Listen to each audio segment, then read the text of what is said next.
All right, we're back, and I got something interesting to show you. You may have noticed it in our previous video. Let's take a look right there. That's a Tecnica boot. This is a brand new boot for fall 2016 from Tecnica. It is called the Zero G Guide Pro. It's a touring boot.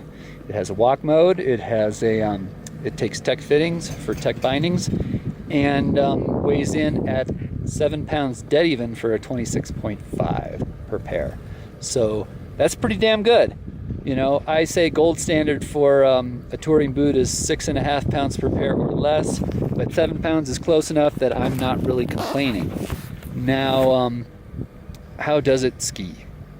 Well, I started off on some of next year's Cosmos 2 for comparison, and that's a boot I still think of as one of the very best 4-buckle touring boots out there. Incidentally, it does weigh 6.5 pounds per pair, the Cosmos 2. Now on the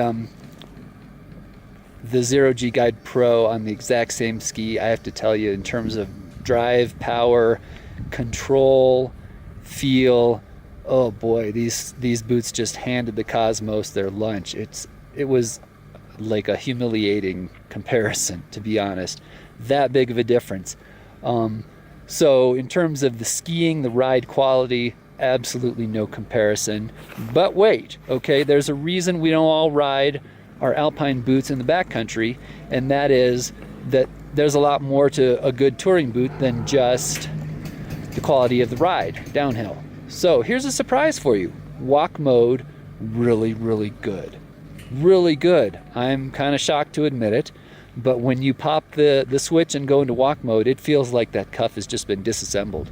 You know, there is terrific backward range of motion and terrific forward range of motion, and it's loose. I mean, it's loose and it's easy. It's just kind of shocking. So that's terrific. Now, have we found our holy grail? Not quite. Okay.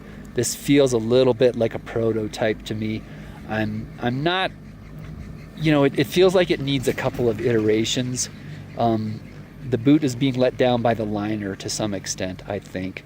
The liner is not really keeping up with the shell stiffness. Also, I think this is one of the first paybacks, or it might be Gorilla Mid boots from Tecnica, and there's just a ton of volume. It's like they didn't quite get the shell size right. For a 26.5, I shouldn't be this loose in the boot, and I've got it buckled down as tight as it will go, and I am still, you know, fairly loose in the boot. So there's fit issues, there's liner issues, and you know, I haven't gone climbing in it for 8 hours, and I can't give you an honest backcountry report on that angle. What I can tell you though is the ride is fantastic. It's light, and the walk mode's good. This is a damn good walk mode. So I think we're teetering on the edge of that sort of holy grail of touring boot that we're all chasing, the alpine fit and feel, really. And you know, in terms of stiffness, it is stiff. It's kind of deceptively soft when you first step into it, but it rides like a stiff boot. So I think you'll be happy with that, unless you're really, really heavy, you know, up in the 200-pound range. So that's the story. This is a boot that's coming out fall 2016. That's next ski season, not this one, but this is one to watch. And you know, even if this doesn't turn out to be the boot, I think something like this from Tecnica, you know, on the horizon is going to be that boot. So finally, I think we're going to get our touring boot to match all this other fantastic gear that we have, because boots are really the last frontier, right? The boots are the last frontier. We're still having to put up with weird shit in touring boots, and I think that is about to be put to rest. Thank God. So that's Zero G Pro from Tecnica coming up, and I think we're gonna like it. All right.